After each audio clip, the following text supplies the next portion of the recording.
This is the Week 10 lecture for CIT 130.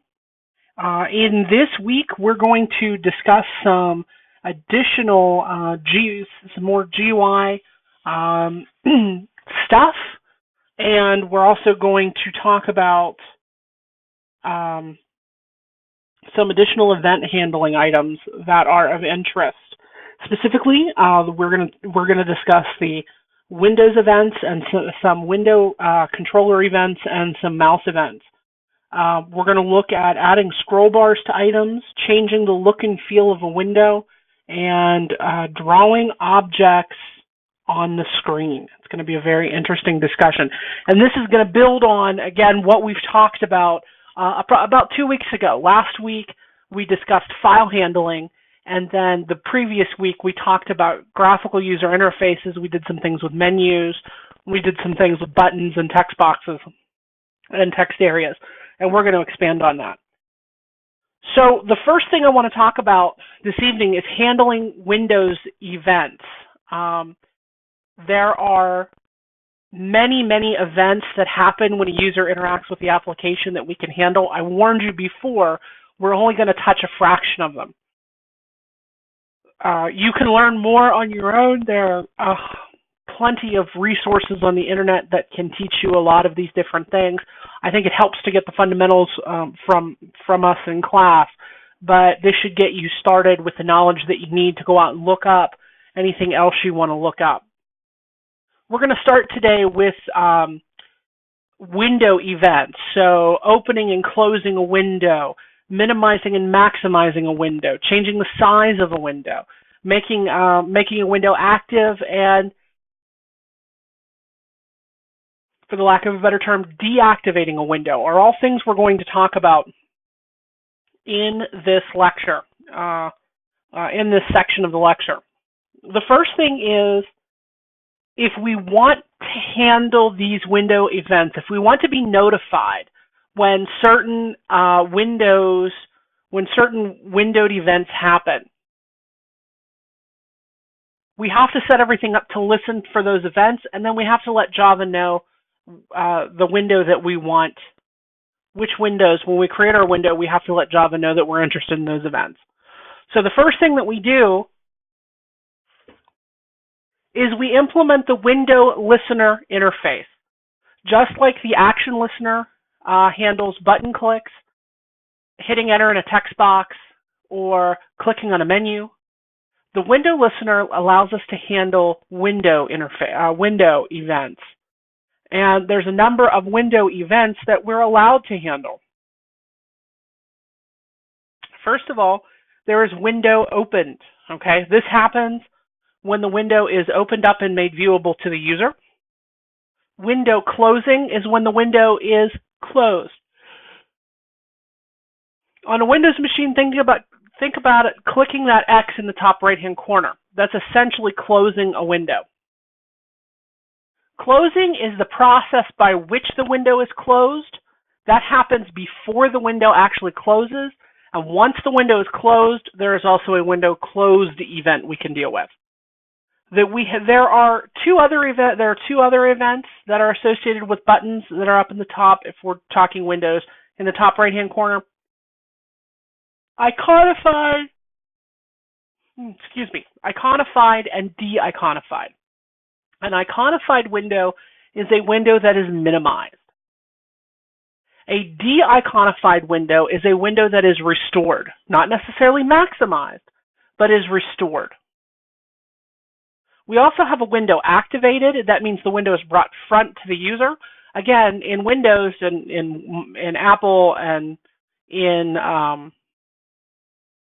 even Unix operating systems with a windowing interface,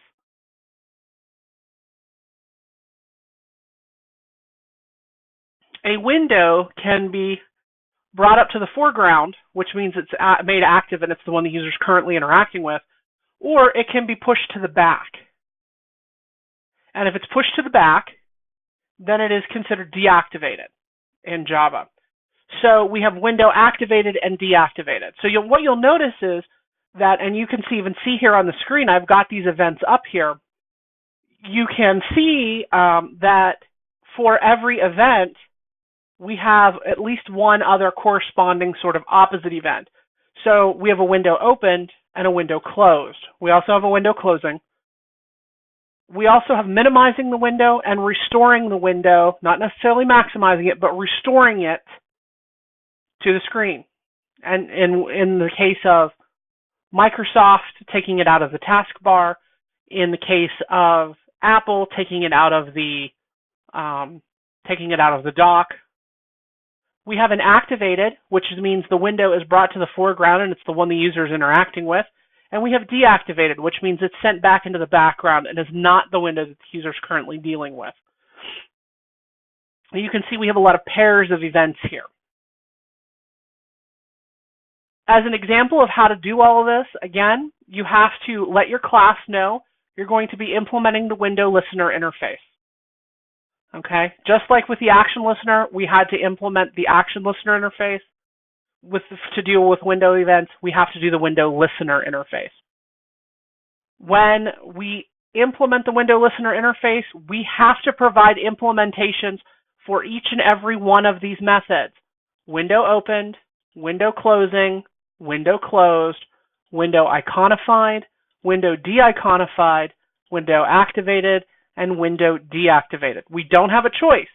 Even if we don't want to deal with a particular method, then we just don't put any code in between the curly brackets if we're not interested in it. But by default, we don't have a choice here. I'm going to show you a way in just a little bit that's going to make your life easier. But as of right now, we don't get a choice. The specification states when you implement an interface, you have to provide implementations for every single method in the interface.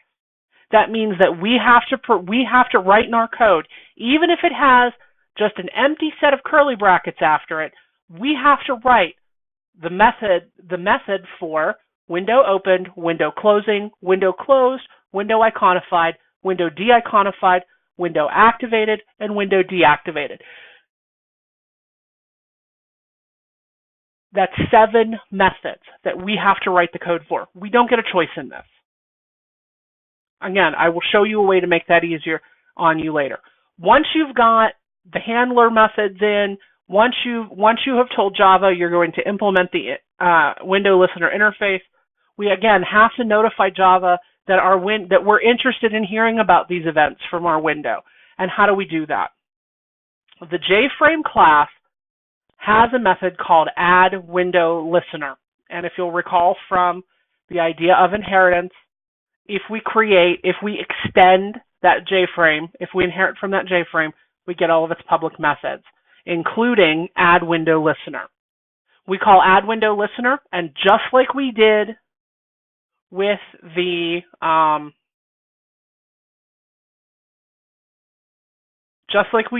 button, adding a listener to the button, if we implement the window listener in our current class, in the same class that we're building this window in, and we want it to handle the events, we put in the keyword this, and that just refers us back to in this case, the window listener demo class.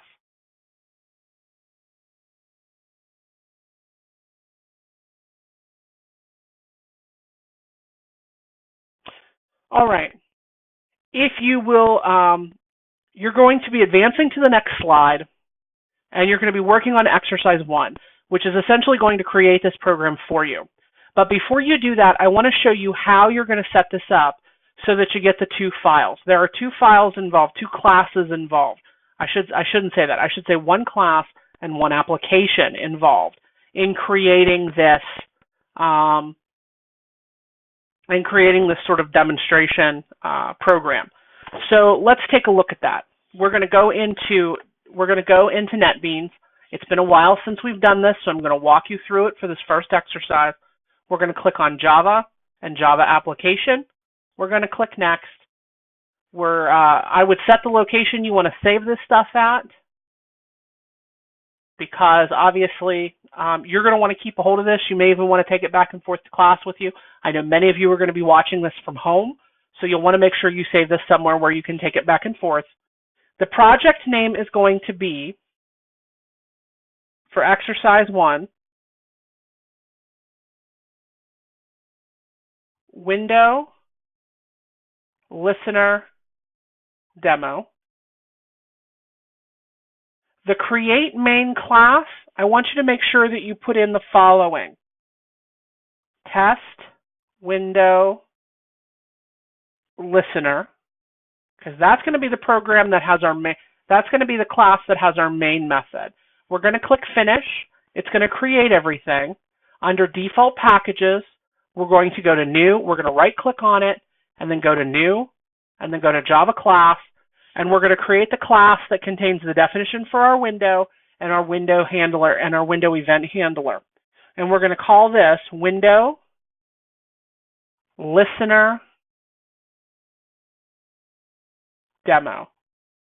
And again, once you have taken a look at the program, go ahead. You can go ahead and rewatch this if you need to. When you're done, click Finish, and then you can follow the directions in Exercise 1, which you'll find on the next screen, to create what is necessary to give yourself a hand at trying to run this program.